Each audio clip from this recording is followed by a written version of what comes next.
Bonjour et bienvenue dans un nouvel épisode des gros spoilers. L'émission où on vous parle des séries et des films qu'on a vus récemment sans hésiter pour spoiler. Et aujourd'hui, malheureusement, on va vous parler de Legend of Tomorrow. C'est d'ailleurs c'est au pluriel Legend of Tomorrow, n'est-ce pas? C'est Legends of Tomorrow. Et c'est corrigé. Merci pour cette précision. Je t'en prie, je t'en prie, je t'en prie. Du coup, je vais te laisser en parler parce que moi, j'ai pas du tout regardé plus que ce que j'avais vu avant parce que non, c'est pas possible. C'est ça, c'est ça, c'est ça. Alors, c'est vrai que Legends of Tomorrow, enfin, non, je vais pas commencer comme ça. Legends of Tomorrow, ça part d'un très bon postulat qui est donc la réunion donc de plusieurs super-héros, de plusieurs seconds couteaux des super-héros. Et de méchants. Et de deux bandits, au passage, mais deux bandits au grand cœur, c'est deux bandits au grand cœur, voyons, qui sont réunis et donc qui voyagent à travers le temps, etc., pour corriger des aberrations. Oui. Je veux juste confirmer une chose. Ça, pour toi, c'est un excellent postulat de départ. Alors, c'est pas excellent, mais ça part bien quand même. L'idée est plutôt pas mal. En fait, disons que tu dis que l'idée va être sympa en fonction de comment ça va être construit. Alors, au début, c'est vrai qu'ils avaient pris un parti de faire un petit truc un peu sérieux et tout, avec Vandal Savage et tout. La première saison, c'était un petit peu sérieux, etc. La saison 2, où là, tu te retrouves avec l'union donc des trois méchants des autres séries, donc Malcolm Merlyn, River Splash et l'autre là, le blond, là, insupportable, Damien Dark.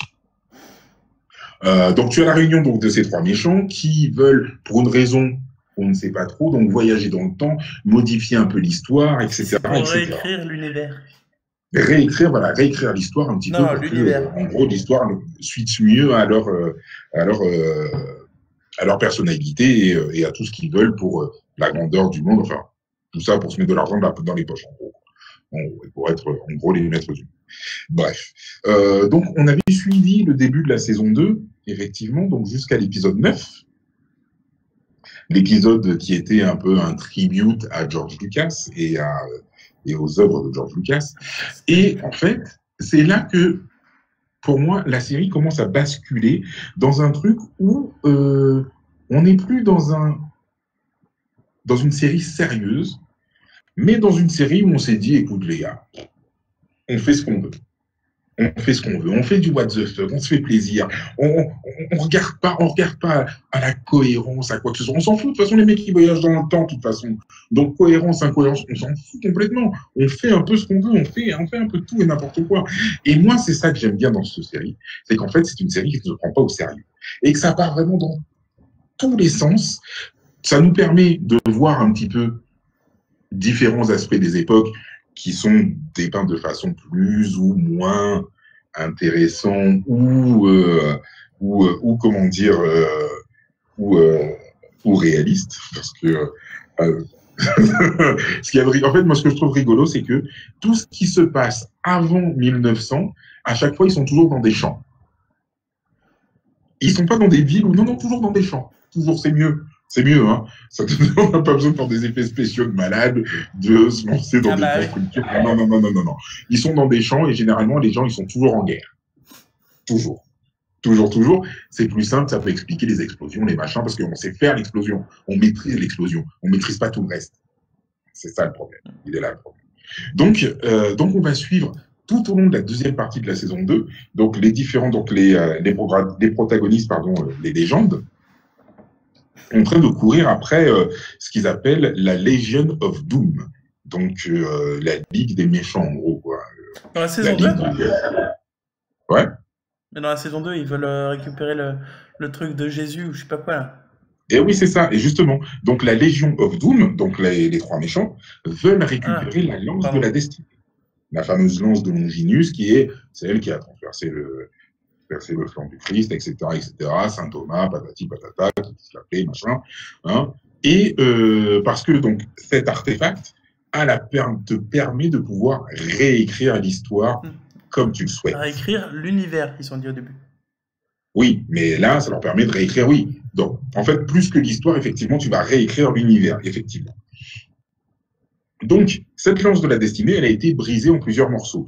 Et elle a été donc ensuite disséminée par Rip Hunter, qui a donné donc ces différents morceaux à différentes personnes dans différents temps de l'histoire, de telle sorte à ce que ce soit compliqué de pouvoir récupérer cette fameuse lance. On va découvrir au fur des épisodes qu'ils vont récupérer Rip Hunter, ils vont conditionner Rip Hunter qui va rejoindre la Légion of Doom et qui va donc trahir les légendes et qui va aider la Légion of Doom donc à pouvoir récupérer les différents morceaux de la lance. À noter que le dernier morceau de la lance se trouve sur la Lune. Oui, parce que lors de l'expédition qui a mené nos chers Américains sur la Lune, Neil Armstrong et compagnie, etc., il y a un morceau de la lance qui avait été caché dans le mât du drapeau qui se trouve sur la Lune. Voilà. Donc, ils vont être obligés de remonter dans le temps. La mission Apollo 13, on comprend pourquoi la mission a échoué. C'est parce qu'en fait, il y avait River Splash qui était là avec Captain Atom et justement, donc, l'un dans l'autre, ils finissent par récupérer la lance. Les légendes récupèrent la lance et donc on la lance et donc ils disent bon bah quelle action on va faire, qu'est-ce qu'on va faire de la lance. Et là, ils veulent détruire la lance. Ils disent on va la détruire. D'accord. Ça se passe dans l'épisode, si je dis pas de bêtises, c'est l'épisode qui s'appelle Fellowship of the Spear. Ouais. Et attention. La fraternité de la lance. Hein? La fraternité de la lance. La confrérie de la lance. Pardon. Oui, parce que donc ils veulent détruire la lance et donc là, donc tu as l'autre, je sais plus comment il s'appelle, Rory, qui tire avec son pistolet de flamme, qui tire sur la lance, et là une inscription apparaît sur la lance. Il est toujours vivant, Rory? Oui, il est toujours vivant. C'est l'autre qui est mort. Avec le pistolet de flamme. Ah oui, pardon. C'est l'autre avec le pistolet de glace qui est mort. Ouais, pardon. Là, une inscription apparaît sur la lance. Oh là là, mais qu'est-ce que ça veut dire? Une inscription qui est révélée par le feu dans un épisode qui s'appelle The Fellowship of the Spear. Non, je vois pas la référence. Très bien. Là, on apprend dans l'épisode qu'un gars a écrit sur la lance de la destinée et que cette personne s'appelle... The Fellowship of the Ring, c'est ça? Et que le gars qui a écrit donc sur la spire est un soldat qui s'appelle J.R.R. Tolkien. L'épisode est assez fantastique. L'épisode m'a fait beaucoup rire parce que tu as énormément de références au Seigneur des Anneaux et tu comprends que les mecs, maintenant, la ligne temporelle, que les mecs la flinguent, ils s'en battent les flingues. Ils s'en foutent complètement. Mais alors, ce qui fait que t'en as toujours un qui fait une référence à Tolkien en lui disant « Ouais, une communauté, hein, un anneau, un objet unique. » Voilà. Et donc, tu sens que, en gros, c'est eux qui ont, entre guillemets, inspiré à Tolkien l'écriture du Seigneur des Anneaux ensuite, puisque on sait que Tolkien a écrit quand il était soldat et qu'il était sur le front en France. Et pourquoi c'est eux? Quel rapport? Pourquoi il aurait écrit ça sur la lance? Parce qu'en gros, il a décrit le moyen de pouvoir détruire la lance. Et le moyen de détruire la lance, c'est de récupérer le sang de Jésus. Voilà. C'est le sang de Jésus qui va pouvoir détruire la lance. Et c'est là qu'on part encore dans un délire complètement what the fuck, puisque le sang de Jésus, en fait, il a été récupéré par Perceval. Perceval qui a été enterré, parce que Perceval, quand il est parti chercher le Graal, en fait, il n'a pas trouvé le Graal, mais il a trouvé le sang de Jésus. Donc, il a ramené le sang de Jésus. Et Perceval, il a été enterré en France. Pourquoi, comment, on ne sait pas trop, mais il a été enterré en France. Et là, sur le front, justement sur la ligne de front, là où c'est en train de péter dans tous les sens, puisque là encore, c'est une scène qui se passe dans le passé, mais donc on se retrouve encore sur un front de guerre, puisque on veut toujours pas faire des bâtiments, des machins et tout, on n'a pas déconné. Et le sang se trouve juste là. Le sang se trouve ici, là, c'est sur le front. Et il y avait une ancienne cathédrale qui était juste là, avant. Ça tombe bien quand même. Le hasard fait bien les choses. C'est ça qui est bien dans cette série. Tout ça pour dire qu'ils vont pour détruire la lance, mais finalement, la lance est récupérée par les méchants, enfin pour faire un espèce de petit cliffhanger. Pardon. Oui. Et donc ils ont fini par récupérer le sang là? Quoi? Ils ont fini par récupérer le sang sur le front là, c'est ça? Oui, ils ont récupéré le sang. Et autre chose, pourquoi ils sont pas allés direct voir Jésus? Parce que, en fait, alors ils y ont pensé, mais alors, en fait, il y a des moments dans le temps où ils peuvent pas aller. Bah oui, évidemment. Ça c'est comme. Il y a en fait des limites. Ça c'est comme le Martien dans Supergirl, quoi. C'est ça. C'est ça. C'est-à-dire, tu peux tout faire sauf ça. Hmm. Voilà. Tu peux pas aller voir Jésus, tu peux pas aller voir Mahomet non plus. Non, tu peux pas. Ok. Tu peux pas voir Bouddha non plus. Figure où tu peux pas t'approcher. Il faut pas. Ok. Et donc, du coup, il y a les méchants qui récupèrent la lance. Et donc, du coup, ben, comme on s'en doute, les méchants récupèrent la lance et ils arrivent à leur fin et réécrivent la réalité. Ils réécrivent une réalité dans laquelle les légendes font des boulots de merde un peu à gauche, à droite, etc., etc. Et c'est un bordel incommensurable. Tout ça pour arriver à la fin à ce que les méchants récupèrent la lance. Enfin, les gentils, pardon, finissent par récupérer la lance. Comment ils font pour la récupérer s'ils ont des boulots de merde, si c'est plus des légendes? Parce que ils se souviennent, pour certains, ils se souviennent de ce qui s'est passé. Ils se souviennent alors que le machin il est censé écrire la réalité? Attends, qui c'est qui s'en souvient? Il y en a un qui s'en souvient. Oui, parce que c'est ça. C'est ça, parce qu'ils se font trahir, en fait. Ils se font trahir par Rory. Rory les trahit parce que, en fait, Snart, il est encore vivant. C'est ça. Parce qu'en fait, River Splash, il est reparti dans le temps. Il est allé chercher un time remanent de Snart.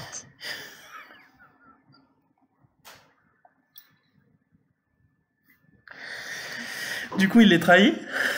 Du coup, il les trahit. Il trahit mais les ensuite, gentils. mais ensuite, il va retrahir les autres. Parce qu'ils se rendent compte que les autres, en fait, c'est vraiment que des fumiers, finalement. Ouais. Quand ils ont réécrit le monde, en fait, ils se sont pris la part belle, effectivement. Ils ont dit aux deux bandits, vous allez pouvoir continuer à faire les bandits et tout. Et eux, donc, ils sont en train de braquer une banque. Et au moment où ils s'échappent, t'as toute la police qui est là en train de les braquer. Et puis, qui d'un coup fait, ah, c'est vous? Ah, oui, non, mais oui, mais vous avez le droit de pouvoir braquer des banques. Donc, vous pouvez y aller. Il n'y a pas de souci. Et donc, Rory, ça l'énerve parce que finalement, le jeu n'en vaut plus la chandelle. Et donc, finalement, il va retourner voir les autres en leur disant, vous êtes les légendes. Vous souvenez-vous, vous êtes des légendes. Et puis, finalement, ils vont réussir à se souvenir. Ah, ils se souviennent. Mais c'est pas possible qu'ils réussissent à se souvenir. Non, mais parce qu'ils réussissent à se souvenir parce que, comment il s'appelle? Parce que Captain Atom, il a maintenant le même pouvoir que Cisco. C'est-à-dire, il peut te construire un objet manufacturé en 4 jours. Même pas, 4 heures. Donc, ce qui fait qu'il arrive avec un pistolet qui permet de rendre la mémoire. Et voilà. Et donc, ils se rendent la mémoire chacun les uns les autres. À noter que dans l'univers qui a été réécrit, tous les autres super-héros sont morts. Flash est mort, Arrow est mort. Ils sont tous morts. Sauf Felicity. Felicity qui est devenue un super-héros. Mais qui se fait tuer. Manque de bol. Ah oui, pas de chance. Manque de bol. Donc voilà, et donc à la fin, donc on s'en doute, ils arrivent à détruire la lance, ils arrivent à rétablir la réalité, en tout cas, c'est ce qu'ils croient. Et donc pour faire ça, ils sont obligés de remonter dans le temps et de se retrouver avec eux-mêmes. Ce qui fait que tu te retrouves avec de Sarah, de Rory, de tout ça. Mais ça va créer le paradoxe ultime qui risque de foutre en l'air la ligne temporelle. Mais carrément. Et c'est un petit peu ce qui se passe. Ça fout en l'air la ligne temporelle. Il commence à y avoir des secousses temporelles. Ça fout le bordel. Donc ils se barrent. Ils finissent par se barrer pour revenir à leur époque. Et ils arrivent en 2017. Et puis là, ils arrivent en 2017 dans un monde où tu as des dinosaures en pleine ville. Enfin, c'est le bordel complet. Et donc, la saison se termine sur « Ah, les gars, je crois qu'on a cassé le temps. » Et attends, du coup, les méchants, ils ont réussi à les attraper, du coup, j'ai pas compris. Oui, ils ont fini par attraper les méchants. Quand ils ont récupéré leur mémoire, ils ont fini par récupérer la lance. Ils ont fini par récupérer la lance, qui leur a permis de réécrire l'histoire, entre guillemets, mais ce que Sarah n'avait pas dit, c'est qu'elle a enlevé le pouvoir de la lance. Ça, par contre, je ne sais pas comment elle l'a fait. Elle a réussi à enlever le pouvoir de la lance. Ouais, comment elle l'a fait, je ne sais pas. Il suffisait de changer la réalité en disant que la lance, elle n'a plus de pouvoir. Ah bah oui, puisqu'ils peuvent réécrire la réalité et pas que le temps. Donc voilà. Je sais pas pourquoi ils ont... Tu vois, t'as parfaitement suivi, c'est parfait. Enfin, je sais pas pourquoi ils l'ont pas fait dès le début, ça, mais... Ils auraient pu le faire dès le début, ça aurait été beaucoup plus simple. Mais donc voilà, la réalité a été réécrite, ouais. et puis donc ils reviennent ensuite, ils reviennent à notre époque, mais le truc c'est que le fait qu'ils se soient retrouvés... Mais pourquoi ils ont eu besoin de se retrouver avec eux-mêmes? Pourquoi ils ont besoin de se retrouver avec eux-mêmes? J'ai pas compris. Parce qu'ils sont obligés de remonter dans le temps. Pourquoi ils sont obligés de remonter dans le temps? C'est un peu alambiqué cette histoire. Ils sont obligés de remonter dans le temps Ouais. Parce que Ouais. je sais plus pourquoi ils sont remontés dans le temps. Ok, bon, bref. Ils sont obligés de remonter dans le temps. Comme par hasard, ils se rencontrent. Et comme par hasard, ça détruit le temps. Du coup, ils viennent à notre époque. Et il y a des dinosaures. Et merde, on a cassé le temps. Non, c'est ça. C'est ça. En fait, au moment où ils vont pour récupérer la lance, au moment où ils vont pour récupérer la lance dans notre époque actuelle, euh, au moment où ils vont pour la récupérer, Reverse Flash, il arrive à reprendre la lance. D'accord? Mais eux arrivent à s'échapper et ils disent, oh mon Dieu, qu'est-ce qu'on fait? Eh ben, écoute, la seule solution, c'est de remonter le temps et de se retrouver avec nous-mêmes. Mais oui, mais on va devenir des aberrations temporelles. Oui, mais vaut mieux ça plutôt que de vivre sous le joug de l'autre Reverse Flash. Oh, tu as raison. Et donc voilà. Donc ils remontent le temps, ils se retrouvent avec eux-mêmes, c'est le bordel, ça crée l'orage temporel, machin, je sais plus comment ils appellent ça. Et, euh, et voilà. Et donc, ils ont flingué la ligne temporelle, ils se retrouvent dans notre univers. Là, Cliffhanger, tu te dis, ouh, ils ont cassé le temps, quoi. Bon. S'ils avaient vraiment cassé le temps, je pense que ça aurait eu un impact sur ce qui se passe dans les autres séries, mais ça en a pas, en fait. C'est un peu bizarre, ça, par contre, que les autres ressentent rien. Donc, ça veut dire qu'en gros, ils ont réussi à rétablir la situation, puisque la ligne temporelle des autres n'a pas bougé du tout. Ça a aucun impact. Là où un Flash qui a créé Flashpoint a changé le sexe d'un enfant. Tu vois ce que je veux dire? C'est là que ça pêche un peu, parce que ça aurait dû forcément avoir un impact. Bref. Sauf si du coup, en se faisant, il change de terre. C'est peut-être du coup Terre 50. Mais non, là, ils sont toujours sur la même terre. Là. Bah, tu sais pas du coup. Peut-être que ça a divisé cette ligne temporelle en deux. Ah, tu veux dire en gros qu'ils ont créé une deuxième ligne temporelle en gros. Ouais. Ils ont séparé l'univers en deux possibilités différentes.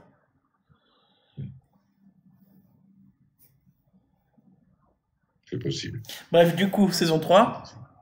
Bref, saison 3. Ils sont là, ils ont pété le temps et tout, ils sont pas bien et tout. Putain, qu'est-ce qu'on a fait et tout. Faut qu'on essaye de rétablir un peu ça. Et puis là, paf, Rip Hunter qui arrive. Okay. Rip Hunter qui leur dit oui, j'ai fondé une nouvelle agence temporelle. Non, parce qu'il était plus avec eux. Hein, il était plus avec eux. Il s'était barré à la fin. Il s'était barré à la fin. Ok. À la fin de la saison 2, il part. Surtout, il est revenu gentil, quoi. Quoi? Surtout, il est revenu gentil. Oui, il est revenu gentil. Ils sont allés dans sa tête à un moment. Ils sont allés dans sa tête et puis il a roulé une pelle à l'intelligence artificielle du robot qui s'était matérialisée dans sa tête par Itra. Ok. Non, je ne suis pas rentré dans les détails parce que ça faisait un petit peu bizarre quand même cette histoire. Donc, on était un petit peu mal à l'aise. On était un petit peu mal à l'aise quand il a roulé une pelle à la représentation physique du robot. Enfin, du vaisseau. Du coup, c'était un petit peu chaud. Du coup, j'ai fondé une nouvelle agence du temps. Du coup, il a fondé une nouvelle agence du temps. Il leur dit, vous arrêtez vos conneries, on vous reprend le Wave Rider. Vous allez mener une vie de péon et puis vous allez arrêter avec tout ça, ça suffit. Donc, ils se trouvent des boulots tous. Il y en a un qui travaille dans une petite start-up d'un Captain Atom. Il travaille dans une petite start-up. Il fait le geek, quoi, hein, comme il sait faire, voilà. Et donc chacun a repris entre guillemets une vie normale, plus ou moins. Et donc Rory, qui lui est parti à Aruba, là il rencontre Jules César. Pourquoi? Voilà, alors que normalement l'agence temporelle de RIP était censée avoir récupéré toutes les aberrations et tout résolu. Et là il croise Jules César. Donc il appelle tous les autres et leur dit ouais, mais à notre époque. Jules César. Hein? À notre époque, oui, à notre époque, oui.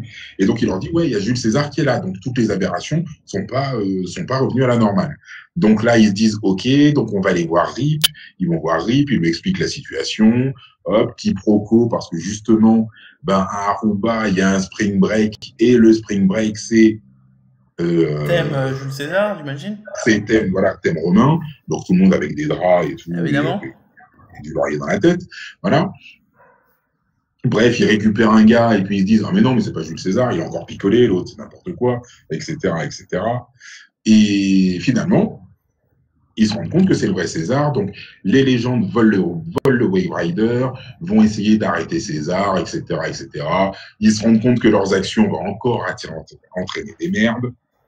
Malgré tout, ils arrivent à sauver la situation et on leur laisse le Wave Rider et on leur dit En gros, ben, écoutez, il y a des aberrations que vous avez créées, vous allez devoir résoudre les problèmes. Ok, d'accord. Et donc, leur mission maintenant, c'est de résoudre toutes les aberrations qu'ils ont créées, donc Ouais, du coup, là, en ça va être... remontant le temps et se retrouver donc sur la même ligne temporelle avec deux fois les mêmes personnes qui prennent conscience qu'ils sont dans la même ligne temporelle. Ouais, du coup, là, Et qu'il y a tout un problème. Du coup, là, ce sera l'aberration de la semaine avec oh mon Dieu, un dinosaure est apparu en 1972. Eh ben, écoute, c'est presque ça. C'est presque ça, c'est même carrément ça, puisque dans l'épisode 2 de la saison 3, on se retrouve en 1870 au cirque Barnum. À 100 ans près. Comment? À 100 ans près, j'avais juste. Oui, oui. Et donc on se retrouve au cirque Barnum. Et donc le cirque Barnum a trouvé un nouveau... comment ils disent dans les cirques là? Comment ils disent dans les cirques? Je ne sais pas de quoi tu parles, donc ça va être difficile à répondre. Ouais, bon, ils ont un nouveau phénomène de foire. Voilà, qui sera un truc magnifique que personne n'a jamais vu, jamais depuis très longtemps. Et là, paf, hop, c'est une aberration de niveau 4, enfin non, une aberration de niveau 1, donc c'est easy à résoudre et tout. Et puis finalement, comme les légendes, ben, ils sont un petit peu mauvais, l'aberration de niveau 1, elle est montée jusqu'à niveau 10, parce qu'en fait, c'était un tigre à dents de sabre que le mec de Barnum avait, et manque de bol, en voulant le récupérer, ils l'ont fait grossir, le machin. Donc le machin est devenu énorme. C'est passé donc niveau 4. Et puis finalement, ils se sont fait capturer. Et c'est eux qui vont devenir des phénomènes de foire parce que Barnum, il s'est rendu compte qu'ils avaient tous des pouvoirs un petit peu différents. Histoire d'eux. Donc voilà, donc c'est monté niveau 10, c'est le bordel. Enfin, ils savent rien faire correctement, en fait. C'est ça le problème. Et c'est ce que tout le monde leur reproche. Mais on apprend, attention, on leur a laissé le Wave Rider, en fait, parce que les légendes, c'est peut-être les seuls qui vont pouvoir nous sauver de ce qui risque d'arriver. Oh merde, donc il y a un truc sous-jacent. Il y a un truc sous-jacent qui arrive. Mais voilà, mais c'est ça, en fait, c'est que, en fait, je pense que les gars se sont dit, si on veut faire un truc sérieux façon Arrow, on va pas s'en sortir. On va pas s'en sortir et on va se faire défoncer. Donc, en fait, il faut qu'on prenne le parti de faire n'importe quoi. Et ben ouais, on fait n'importe quoi. On fait n'importe quoi. On fait n'importe quoi. Et le plus bel exemple du n'importe quoi de la saison 2, c'est, tu sais, au début, tu as toujours le petit speech, comme il y a dans chaque saison. Oui, je suis Barry Allen, je suis l'homme le plus rapide. Ouais, je suis Oliver Queen, j'ai passé 5 ans sur une île de merde. Eh ben, quand c'est Rory qui fait le speech, il fait, ouais, donc on a été récupéré par l'autre anglais, là, et puis blablabla, et puis Vandal Savage, et puis ensuite blablabla, et puis les deux là qui volent, ils sont partis, et puis ben Rip il est devenu méchant, et puis ben là on va récupérer je sais pas trop quoi pour faire je sais pas trop quoi, mais on est les légendes. Voilà, texto c'est ça le truc. Et tu te dis, ok, je viens de comprendre ce que viennent de faire les mecs. Voilà. Et donc les mecs se disent non, on va pas faire dans le sérieux, on va faire dans le fun. On fait dans le fun. Voilà. Quand tu regardes Legends of Tomorrow, tu ne dois pas garder ton cerveau, sinon tu vas te faire un nœud. Surtout pas. Surtout pas. Surtout, bien penser à enlever votre cerveau avant de regarder Legends of Tomorrow. Nous sommes des professionnels, ne faites pas ça chez vous. Ah mais moi je le fais pas ça non plus. Hein. Ah, faut pas déconner. Non mais non. Mais non, mais je te jure, c'est très drôle. Hein. Oui. Moi, je prends ça comme une série comique, hein, j'aime beaucoup. Ah bah oui, j'imagine. Ouais. Vraiment, hein. Vraiment. Et puis, il y a Sarah, quoi. Il y a Sarah, quoi. Elle est au niveau... Enfin, voilà, quoi. Ouais, je pense qu'on va s'arrêter là. T'as déjà parlé pendant 25 minutes de Legend of Tomorrow, je pense que... Ah ouais, quand même, 25 minutes, hein. 25 minutes, et je suis pas sûr que j'ai forcément donné envie de regarder. Parce que quand je m'écoutais parler de l'extérieur, je me disais, tu devrais peut-être pas dire ça quand même. Ou peut-être pas la mener comme ça. Je t'avoue que... Je suis pas sûr d'avoir rendu justice à la série, mais franchement, c'est fun. Franchement, c'est fun, c'est drôle. Il faut... Non, je dis pas qu'il faut regarder, c'est pas non plus un monument du machin, faut quand même se calmer. Hein. Mais quand même, il y a un truc. Il y a un truc, il y a un petit fond drôle, il y a un petit truc de sympa derrière. Franchement. Ok. Non, puis ils sont touchants tous, ils sont touchants. Ils sont touchants.